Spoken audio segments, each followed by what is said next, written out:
नमस्कार। आज मैं क्लास 10th का काव्यखंड काव्यखंड का काव्यखंड देख लीजिए। कविता वैसे तो हिंदी के दो भागों में बांटा गया, एक गद्यखंड, दूसरा काव्यखंड। तो काव्यखंड में कुल मिलाकर के 12 वो चैप्टर है और गद्यखंड में भी 12 है। तो बच्चे सबसे अनुरोध है कि आप लोग ये जो 12 है ना, लेख और लेख मतलब इसका नाम याद कर लेना, 2-4 बार पढ़ने के बाद याद हो जाएगा। तो चलिए, आज मेरा फर्स्ट कविता काव्यखंड, मुश्किल से 10 से 15 मिनट में आप लोग को हम संपूर्ण कविता पढ़ाने का कोशिश करूंगा। चलिए, तो फर्स्ट कविता जो है गुरु नानक का है। आप लोग जानते ही होंगे गुरु नानक के बारे में। फर्स्ट कविता गुरु नानक का है। उस कविता में कहा गया है, राम बिनु बिरथे जगी जन्मा, जो नर दुख में दुख नहीं माने। मतलब जो नर दुख में दुख नहीं माने। तो सबसे पहले हम बात करते हैं किसका, गुरु नानक जी के जीवनी के बारे में थोड़ा जान लेते हैं, क्योंकि वहां से ढेर सारा क्वेश्चन आता है। तो पहला जो हम चलते हैं उसके जीवनी के बारे में, किसके बारे में, जीवन शैली के बारे में। जीवन शैली में कह क्या रहा है, तो गुरु नानक जी का जो जन्म हुआ था 1469 ईस्वी में। कहाँ, कब हुआ था, 1469 ईस्वी में, तलवंडी ग्राम, जिला लाहौर। अभी तो उस टाइम की बात है जब हमारा देश आज़ाद ही था। उसी टाइम में जब हमारा पाकिस्तान में, अभी इसका पाकिस्तान मेरा लाहौर जो है अभी पाकिस्तान में पड़ता है। जबकि उस टाइम में, जिस टाइम में हमारे गुरु नानक जी का जन्म हुआ था, तो पाकिस्तान हमारे भारत का ही अंग हुआ करता था। इनका जन्म तलवंडी ग्राम में, गांव का नाम पूछेगा तो तलवंडी बोलना है। तलवंडी, जिला लाहौर, जिला क्या था, लाहौर। उनका जन्म स्थान था ननकाना साहब। क्या जगह का नाम था, ननकाना साहब जगह का नाम था। ननकाना साहब जगह का नाम था जहां उसका जन्म हुआ था। और इसके लिए आप लोग थोड़ा कॉपी ले लीजिएगा, नहीं तो 10-15 मिनट लगेगा लेक्चर सुनने में। सुन लीजिए, 2-4 बार सुनने के बाद भी आपको याद हो जाएगा। यथासंभव याद रखिएगा और कोई बड़ी बात नहीं है। ननकाना साहब कहलाता, उस जगह का नाम क्या कहलाता है, ननकाना साहब कहलाता है। यह जगह याद रखिएगा सब। वैसे तो लाहौर बड़ी फेमस जगह है पाकिस्तान का, क्योंकि हमारे यहाँ एक फिल्म भी बनाया गया था लाहौर के नाम से, लाहौर के जगह पर, इसलिए सब बच्चे को भी पता होगा। गदर फिल्म लाहौर से बहुत जुड़ा हुआ है।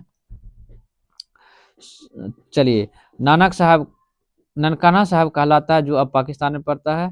पिता का नाम कालूचंद खत्री था। पिता का क्या नाम था, कालूचंद खत्री। माँ का नाम तृप्ता और पत्नी का नाम सुलक्षणी थी। क्या नाम था, सुलक्षणी। पत्नी का नाम क्या था, सुलक्षणी। पूछा जाएगा आपसे गुरु नानक का जन्म कब हुआ था, 1469 ईस्वी में। जगह का नाम तलवंडी। क्या नाम था, हाथ में नहीं रखो नीचे। तो क्या था, ननकाना साहब, जो अब पाकिस्तान कहलाता है।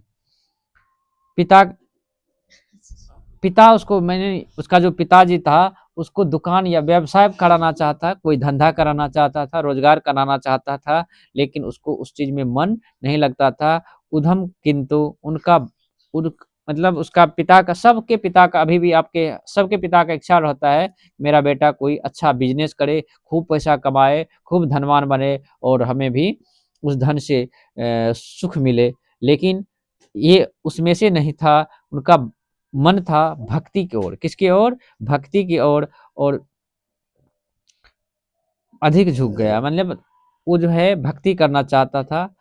उन्हें हिंदू मुसलमान दोनों के समान धार्मिक उपासना पर बल दिया। मतलब उसका जो सोच था, ये नहीं था कि हम हिंदू धर्म से हैं। उस टाइम में ये हिंदू ही धर्म हुआ करता था और मुस्लिम धर्म नहीं। सिख धर्म का संस्थापक इन्हीं को माना जाता है। तो इससे पता चलता है, इस कविता से, सिख धर्म जो है हिंदू और मुस्लिम धर्म के बाद ही ये आया है। चलिए, कोई बात नहीं, कब आया उससे कोई हमको नहीं है। लेकिन चलिए और आगे बात करता हूँ। और अधिक झुकता गया। उन्होंने हिंदू मुसलमान को दोनों को समान धार्मिक उपासना पर बल दिया। मतलब हिंदू और मुस्लिम दोनों को कहता था कि आप लोग हम लोग एक मानवता का पुजारी बने, बल्कि धर्म का पुजारी नहीं। वरना आश्रम व्यवस्था और कर्मकांड का विरोध करके वह निर्गुण ब्रह्म की भक्ति का प्रचार किया करता था। निर्गुण भक्ति दो प्रकार का हुआ करता है, एक सगुण भक्ति, एक निर्गुण भक्ति। सगुण भक्ति वो होता है जब हम किसी मंदिर, मस्जिद या कोई जगह पर जा करके हम कुछ उससे मांगते हैं, भगवान से दिखाते हैं कि हम फूल चढ़ाते हैं, हम मतलब पानी जल चढ़ाते हैं, दूध चढ़ाते हैं, ये सब सगुण भक्ति में आता है। और उसके बदले में हम अपना धन मांगते हैं, बेटा मांगते हैं, बेटी मांगते हैं या और कोई चीज मांगते हैं। लेकिन निर्गुण भक्ति में है क्या, वह कुछ नहीं मांगता है, एक जगह बैठ करके अपना ध्यान साधना करते रहता है और उसमें कोई दिखावा या कोई चढ़ावा, कोई स्नान, कोई पूजा, कुछ का उसमें वैल्यू नहीं है। बस एक ही ध्यान में लगाए रहना, वही क्या कहलाता है, निर्गुण भक्ति कहलाता है। गुरु नानक के व्यापक देशाटन किया, मतलब बहुत दूर दूर तक वह घुमा और मक्का मदीना भी गया। इसका मतलब है मक्का मदीना गया, मक्का मदीना में वही आदमी जा पाता है जो मुस्लिम धर्म को एक्सेप्ट करता है। इसका मतलब मक्का मदीना वहाँ जा गया, मतलब अच्छे जगह है मक्का मदीना हमारे मुस्लिम धर्म के लिए।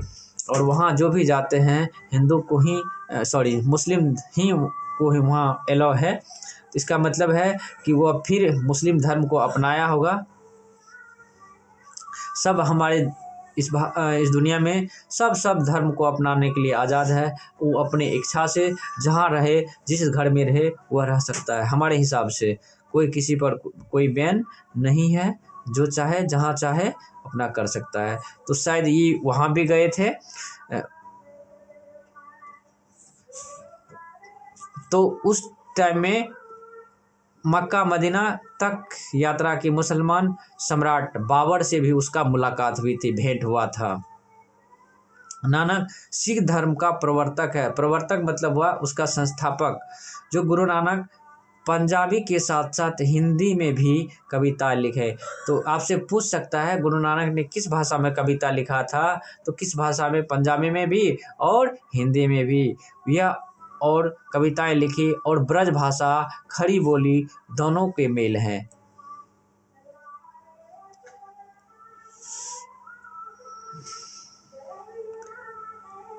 उनके भक्ति विनय पद बहुत ही मार्मिक है। इन दोनों के जीवन में अनुभव प्रचार गाथे हैं।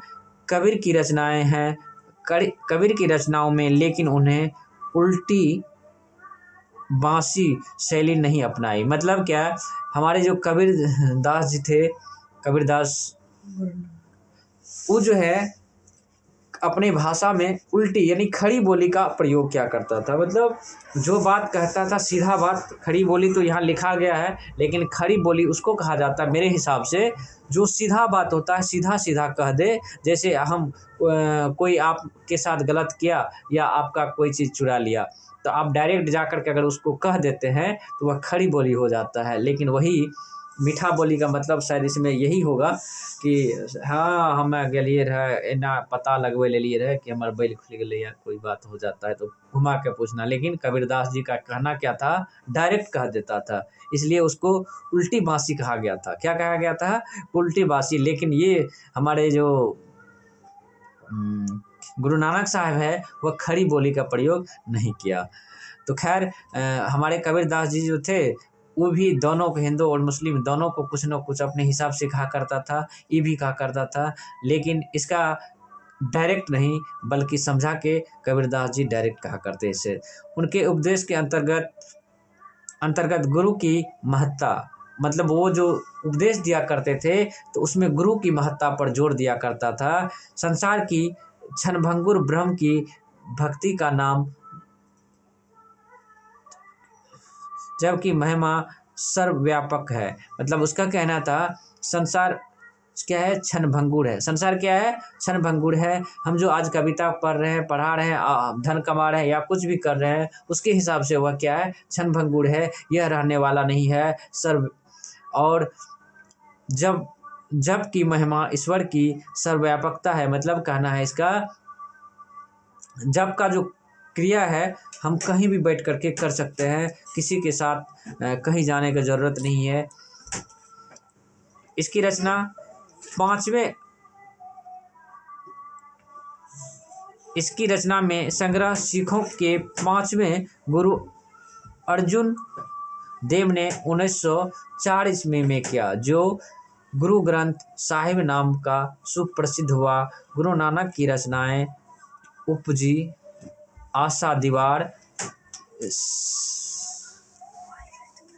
रहीरास और सोहिला, मतलब ये सब क्या है, उसका रचना था। किसका, अर्जुन कह रहा है इसकी रचनाओं के संग्रह सिखों के 5वें, मतलब इसका जो लिखा हुआ था उसका जो 5वां पीढ़ी आया, मतलब उसका संस्थापक का जो 5वां संरक्षक आए, वो जो 5वां था उसका नाम था अर्जुन देव।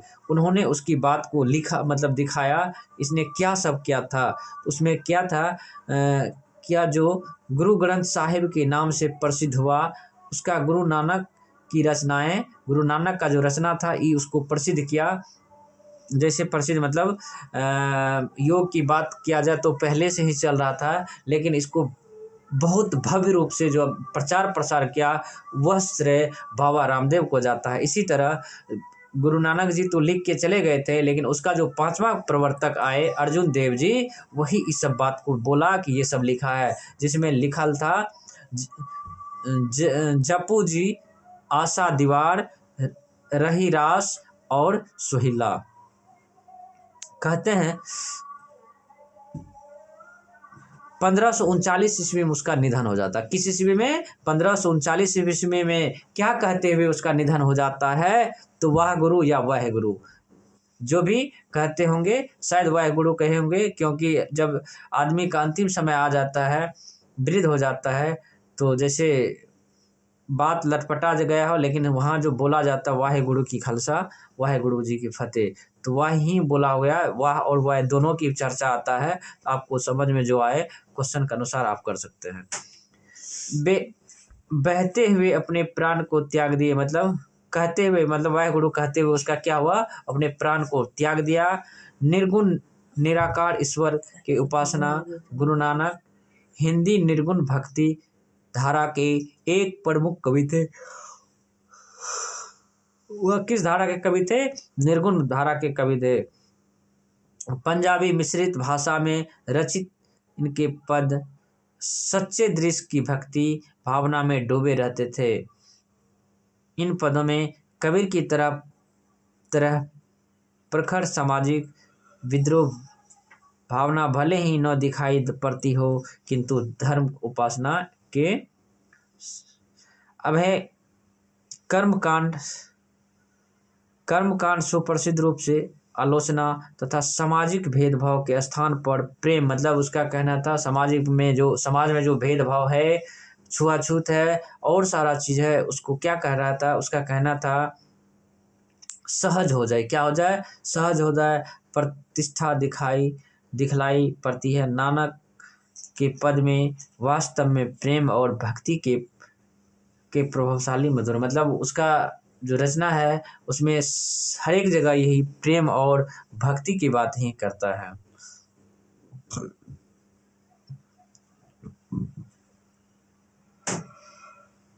यह नानक ऐसे दो महत्वपूर्ण पद प्रस्तुत, प्रथम पद बाहरी वेशभूषा, पूजा पाठ और कर्मकांड, मतलब पहला जो उसका बात है कि बाहरी वेशभूषा, मतलब हमने क्या किया,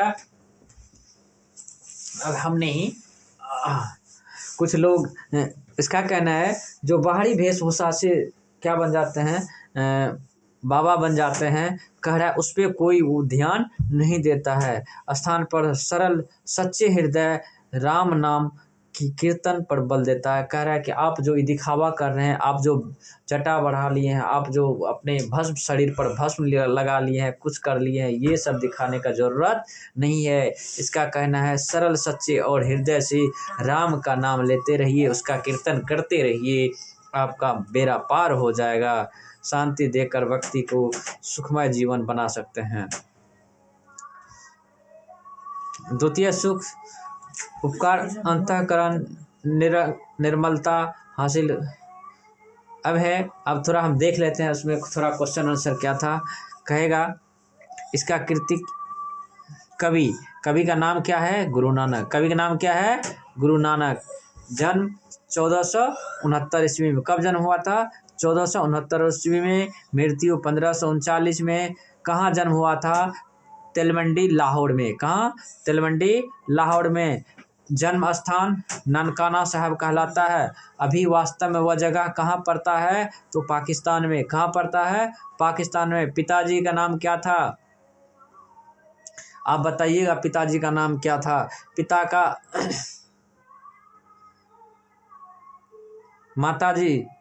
पिताजी का नाम कालूचंद्र खत्री था। नहीं, माताजी का नाम आप लोग बताइएगा। माता का नाम तृप्ति शायद देवी थी।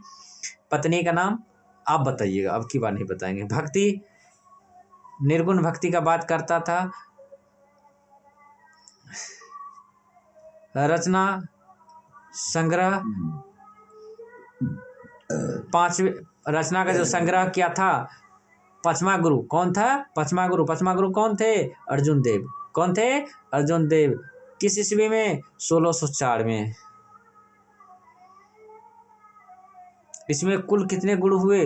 तो 10 गुरु हुए। कितने गुरु हुए?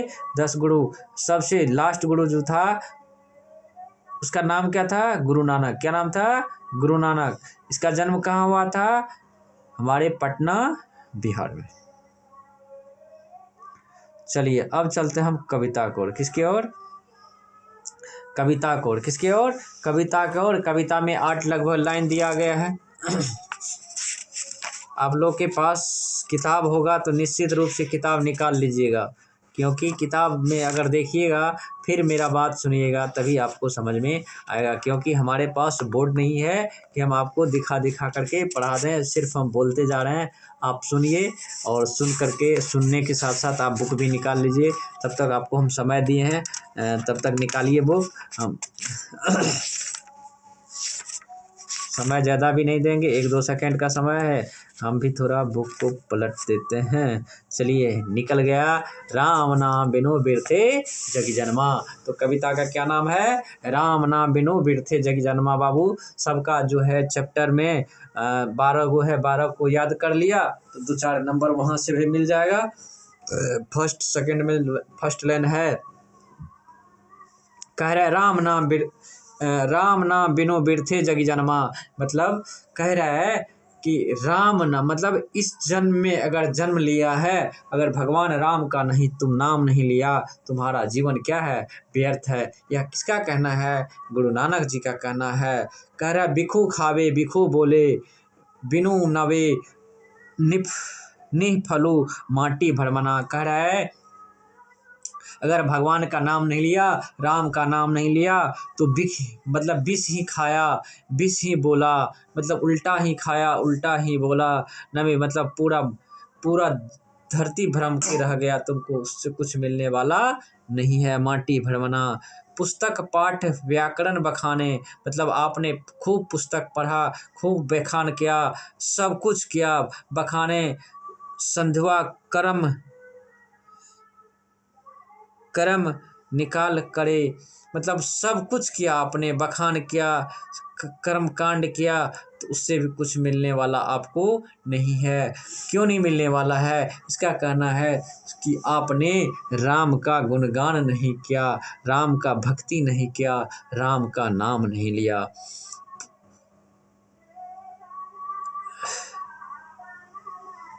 पुस्तक पाठ व्याकरण व्याखाने कर्म निकाल करे, बिनु गुरु प्रसाद गुड़ शब्द मुक्ति कहाँ प्राणी, मतलब कह रहा है बिना गुरु का, बिना मतलब गुरु बात का मुक्ति भी मिलने वाला इस जगह इस धरती पर नहीं है। का प्राणी राम नाम बिनु अरुझे मरे, मतलब कह रहा है बिना गुरु शब्द मुक्ति कहाँ प्राणी, राम नाम बिनु अरुझे मरे, मतलब कह रहा है इस धरती पर अगर आपने राम का नाम नहीं लिया तो आप यहाँ इस धरती पर उलझ के रह जाओगे, मतलब इस धरती पर जंजाल के तरह रह जाओगे। अभी आप लोग देखते होंगे कुछ लोग ऐसे हैं अपने भी इस सामाजिकता में खूब पूर्ण रूप से उलझे हुए हैं, बेईमानी करने में, शैतानी करने में, मतलब इसका माल हड़प ले, उसका हड़प ले, भाई का हड़प ले, इसमें ही उसका जीवन पूरा नष्ट हो जाता है।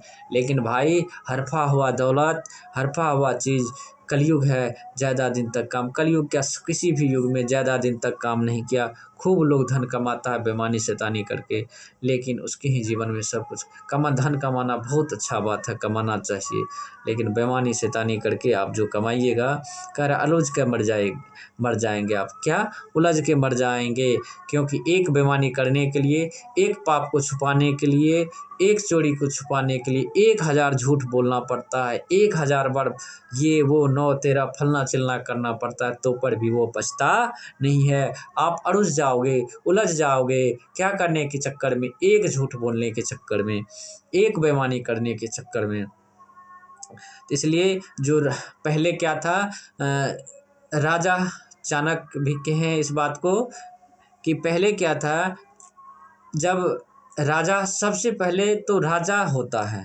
सबसे पहले ऊपर कौन होता है, राजा। राजा पे भी अगर कोई उसको नकेल कसता है तो वह धर्म ही कसता है, क्योंकि लास्ट समय यही होता है, अगर आपने गलत किया तो आपके ऊपर भगवान है, वह सब कुछ देख रहा है। वही बात है कि आप अड़ुझ के मर जाओगे, उलझ के रह जाओगे पूरे संसार में, कभी शांति मिलने वाला नहीं है, धन से कोई शांत नहीं रहा है। दंड कमंडल शिखा सूत धोती तीर्थ गवनु अति भ्रमण करे, मतलब कह रहा है दंड कमंडल, आपने कमंडल ले लिया, डंडा ले लिया, शिखा सूत मतलब बहुत बड़ा आपने जटा बढ़ा लिया, धोती एकदम अच्छा वाला पहन लिया, तीर्थ करने के लिए बहुत बहुत दूर चले गए, जितना तीर्थ है सभी जगह चल गए, भ्रमण करे, राम बिनु शांति ना आवे, मतलब कह रहा आप कितनों तीर्थ कर लीजिए उससे कुछ होने वाला नहीं है, जब तक आपके अंदर में राम का वास नहीं होगा। जपी हरि हरि नाम सुपारी पड़े, मतलब कह रहा है जिसने हरि का नाम जपा, जिसने हरि पर विश्वास किया, जिसने हरि पर भरोसा किया, उसको कहीं जाने की भी ज़रूरत नहीं है, उसके पास ही हरि आ जाते हैं। यह बात अगर आप हिरण्यकश्यप के बारे में जानते होंगे तो वही कहा था उसका बेटा भक्त प्रहलाद, भगवान तुम्हारा कहाँ है, हम तो उसने यही कहा था, हम में तुम में खड़े खम में, जहाँ देखो तहाँ सब में। तो इसी पर उसने अपने पुत्र को ही आघात पहुंचाने के लिए हिरण्यकश्यप ने क्या किया, उसके ऊपर प्रहार किया। जैसे ही प्रहार किया तो भगवान नरसिंह के अवतार में उसी के खंभा से टूट करके उस खंभा से निकल पड़ा। यह जहाँ मैं बैठा हुआ, यहाँ से 13 किलोमीटर दूर हमारे हिरण्यकश्यप जहाँ से निकले हुए थे, हिरण्यकश्यप का घर, और जहाँ से भगवान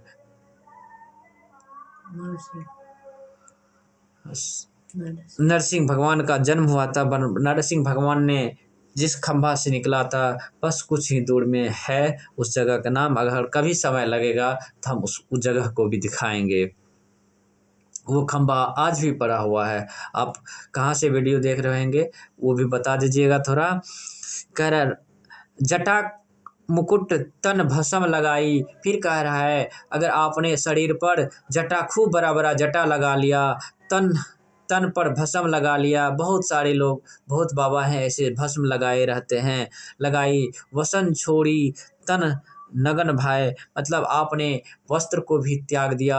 जैसे हमारे यहाँ भारत बहुत सारे नागा बाबा हैं, वो वस्त्र भी अपना धारण नहीं करते हैं। कह रहा है उस सब करने के बाद भी आपके अगर मन में सही दिल से सच्चे भाव से अगर भगवान राम का वास नहीं हुआ, आपके अंदर में अगर भगवान का वास नहीं कराया, कैसे होगा आपके अंदर में वास भगवान नाम लेने से। तो जगत छोड़ी तन नगन भय, तो कुछ भी उससे मिलने वाला नहीं है। जेते जी जंत जल धल मही अल, जत्र तत्र तू सरब जिया, मतलब जहाँ तहाँ गया उससे भी कुछ होने वाला आपको नहीं है। गुरु प्रसादी मतलब गुरु की कृपा के बिना, किसके बिना? गुरु की कृपा प्रसादी राखिले जन को हरि हरिरस नामक झोली पिया, मतलब कह रहा है उसी को सब कुछ मिल सकता है, उसी को भगवान का सहारा मिल सकता है, उसी को इस धरती से मुक्ति मिल सकता है जिसने भगवान का रस पिया, भगवान के साथ रहा। भगवान के साथ आप कैसे रहेंगे? जो भगवान ने किया है वही आपको करना होगा। भगवान ने क्या किया? अगर आप बात करें भगवान क्या क्या, तो हमारे यहाँ भगवान जब कृष्ण आए थे तो वो भी अपने गुरु के आश्रम में झाड़ू पोछा भिक्षाटन करना सारा काम क्या करता था। आज आपको भी उसी समान भगवान थे, वह चाहता तो गुरु के पास नहीं जाता, लेकिन उन्होंने दिखाया कि गुरु के साथ रहना और गुरु की बात मानना, गुरु के आज्ञा का पालन करना ही सच्चे राजा का, सच्चे शिष्य का एक अच्छा धर्म होता है। वही एक दिन जाकर के अच्छा राजा भी बना। चलिए दूसरा जो है, जो नर दुख में दुख नहीं माने, दूसरा जो पॉइंट है, जो नर दुख में दुख नहीं माने, मतलब कह रहा है ऐसा मनुष्य दुख होने के बाद में भी दुख नहीं होना चाहिए। मतलब चाह गई चिंता मिट्टी मनवा बेपरवाह, वाह को कछु न चाहिए जो शाहनशाह। मतलब यहाँ ऐसा नहीं है, लेकिन मैं कह रहा हूँ ऐसा है कि इससे यही साबित हो रहा है जो नर दुख में दुख नहीं माने। कौन दुख में दुख नहीं मानेगा? हमें भी दुख होता है कोई चीज़ का, तो हमें दुख होता है, लेकिन वैसे मनुष्य जो जिसको चाह नहीं है, तो चाह गई चिंता मिटी मनवा बेपरवाह, उसको कुछ नहीं चाहिए, मनवा बेपरवाह वाह को कछु न चाहिए जो शाहनशाह। मतलब उसको कुछ नहीं चाहिए, वो शाहनशाह है। कहीं सोया हुआ है कोई बात नहीं, खाना नहीं मिला कोई बात नहीं, मतलब सब कुछ में कोई बात नहीं, भगवान जाने वो शहंशाह हो जाता है वो। तो कह रहा है जो नर दुख में दुख नहीं माने, सुख स्नेह अरु भय नहीं, जाके कंचन माटी जाने। मतलब सुख स्नेह, सुख से भी उसको कोई फर्क नहीं पड़ता। आपने उसको बहुत बढ़िया कंबल दे दिया, बहुत अच्छा खाना दे दिया, उससे भी कोई फर्क पड़ने वाला नहीं है। वह सिर्फ इतना करा, मेरा उदर भर गया, मेरा पेट भर गया। स्नेह, खूब उसको प्यार दीजिए, उससे भी वह कुछ करने वाला नहीं है, उससे भी कोई बात नहीं, आप बढ़िया किए। अरु भय, और उसको डर भी नहीं है, उसको डर भी नहीं है। अगर आप उसको मारने के लिए जाएंगे तो लास्ट में कहेगा कोई बात नहीं, भगवान का इच्छा जो कर रहा है वही कर रहा है। भय नहीं, जाके कंचन माटी जाने। अगर उसके सामने में सोना भी आ गया तो वह सोच रहा है कि ये सोना रहने वाला, हम क्या करेंगे पहन करके, यह तो मिट्टी है, एक दिन यह ख़त्म ही हो जाएगा। तो हमको अगर सोना, आपको किसी को सोना मिल जाए तो हम छोड़ने वाले हैं? लेके भाग जाएंगे। हाँ, तो माटी, लेकिन उसको क्या है, उसको मिट्टी मानता है। उसको क्या मानता है? मिट्टी मानता है। लेके नहीं भाग जाएंगे, भाई जिसका है वही लेगा, हम खाए ले लेंगे। कर नहीं निंदा नहीं स्तुति, मतलब वैसे लोग जो नहीं किसी का निंदा करता हो, ना कोई किसी का स्तुति करता हो। स्तुति जाके लोभ मोह अभिमान, मतलब नहीं तो उसको लोभ है, नहीं मोह है, नहीं अभिमान है। इसलिए जो हमारे समाज में कुछ ऐसे व्यक्ति है जो थोड़ा उसको हे दृष्टि से देखा जाता है, नहीं बुझे से, कम बुझे से, सीधा लोग से। अरे बाबा वो सीधा नहीं है, भगवान के सच्चे आदमी है वो, क्योंकि वो किसी का निंदा नहीं करता है, वो किसी से झूठ नहीं बोलता है, वह किसी के चीज़ को देख करके अपने आप अंदर में लोभ नहीं करता है, किसी से मोह नहीं है। उस भगवान के सच्चे प्रेमी है। क्योंकि किसके अनुसार? गुरु नानक के अनुसार। क्योंकि वह कह रहा है निंदा नहीं ना ही निंदा ना ही स्तुति। वह, हाँ, एक बात और है, वो भजन भी नहीं गाता है, वो गाना भी नहीं गाता है, कुछ नहीं करता है भगवान को रिझाने के लिए। एक प्रार्थना, एक मंत्र भी नहीं जानता है। भय निंदा नहीं जाके कंचन माटी, और सोना को भी वो सोना ने बुझ का लगी की थी। अच्छा कोनो बात नहीं, जो कुछ फर्क नहीं है, वो समझ लेना वो भगवान के सच्चे नजदीक वाला आदमी है। अगर आपने उसके साथ कभी अन्याय किया तो समझ लो उसका परिणाम बहुत जल्दी मिल जाएगा, क्योंकि वे भगवान के सच्चे भक्त है मेरे हिसाब से। नहीं निंदा नहीं स्तुति जाके लोभ मोह अभिमान, और नहीं वह निंदा है, नहीं स्तुति है, नहीं लोभ है, नहीं अभिमान है। हर्ष शोक ते रहे नियारे, नहीं मान अपमान। नहीं तो उसको हर्ष मतलब खुशी है, नहीं शोक है, ते रहे न्यारे, एकदम कुछ उससे भी वो न्यारा है, उससे कोई मतलब नहीं है। न्यारे, नहीं मान अपमान, उससे नहीं तो आपने उसको बैठने के लिए कुर्सी नहीं दिया तो उससे भी कुछ उसको कोई फर्क पड़ने वाला नहीं है। नहीं तो उसको अपमान का डर है, उसको आपने गाली भी दे दिया तो कोई बात नहीं, उसको पता न चला कि आपने गाली दे दिया। आशा आशा मनसा सकल त्यागी, जे जग ते रहे निराशा। मतलब उसको तो आशा है ही नहीं। आप आपके यहाँ आए हैं तो उसको चाय मिले, कुर्सी मिले, कुछ नहीं, उसको आशा भी नहीं है। आशा सकल त्यागे, वो भी त्यागे हुए हैं जो ते रहे निराशा। उसको भी आप निराशा भी नहीं कर सकते हैं, क्योंकि आपके यहाँ कोई आस लेके नहीं गया था कि आप उसके हम आपके यहाँ जा रहे हैं। वैसे साधु संत जिसके यहाँ जाते हैं उससे आशा नहीं होता कि आप दे ही देंगे कुछ। इसलिए अपमान का भी उसको निराश से भी कोई मतलब नहीं है। काम क्रोध जेहि परसे, नहीं तहीं घट घट ब्रह्मवासा। जिसके अंदर में काम नहीं है, काम मतलब हमारी मन की जो इच्छा है, काम क्रोध भी नहीं है, गुस्सा भी नहीं आता, जेहि परसे नहीं तहीं घट घट में ब्रह्म की निवासा है। मतलब ऐसे मनुष्य के अंदर में ब्रह्म का निवास होता है, भगवान का निवास होता है। गुरु कृपा जही नर पे किन्हीं किन्हा, मतलब कह रहा है कि जिस पर गुरु की कृपा होता है वे नर किन्हीं तिन्हा। यह जुगति छिपानी, मतलब नानक लीन भयो गोविंद सो। मतलब कह रहा है गुरु गोविंद नानक जो है वो कहाँ हो गया है, गोविंद में लीन हो गया है। गोविंद सो ज्योति पानी संग पानी, मतलब कह रहा है जो पानी संग पानी, मतलब जिस तरह हम चंदन को पीसते हैं लकड़ी पर पानी दे करके, वो भी पानी हो जाता है। हमारे मुस्लिम भाई जो एक जमजम का पानी, या हमारे हिंदू भाई जो है गंगा का पानी में पानी मिला करके कह देता है यह पानी शुद्ध हो गया। इसी तरह भगवान भी, एक सच्चे भक्त भी भगवान के साथ मिल करके, सॉरी, एक सच्चे भक्त भी भगवान से उसी पानी के समान मिल जाता है। जो भगवान करता है वही गंगा का पानी, वही जमजम का पानी हो जाता है। तो इसी के साथ मेरा कविता ख़त्म होता है। तो कुछ हम क्वेश्चन आंसर भी हो सकता है तो करा देंगे।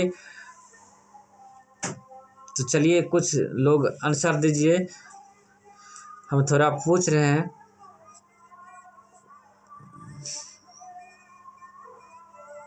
एक दो क्वेश्चन पूछ लेते हैं।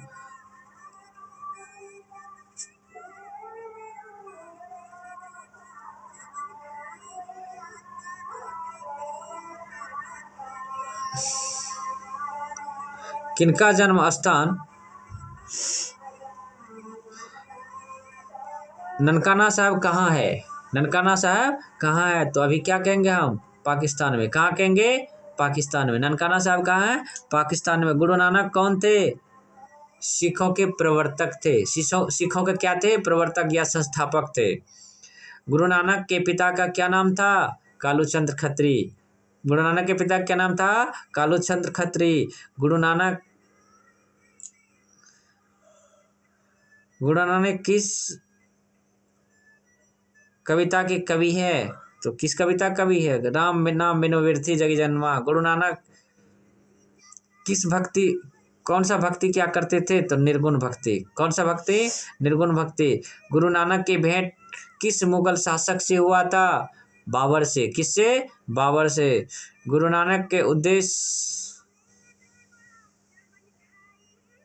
मिलता है किससे मिलता है?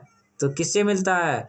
गुरु की की महत्ता से, एकदम गुरु की महत्ता उसके जीवन में सबसे बड़ी बात था। ब्रह्म की सर्वशक्तिमान, एकदम बिल्कुल इसमें से सभी होगा। चलिए इन्हीं के साथ अब मैं इस वीडियो को ख़त्म कर देता हूँ। जय हिंद।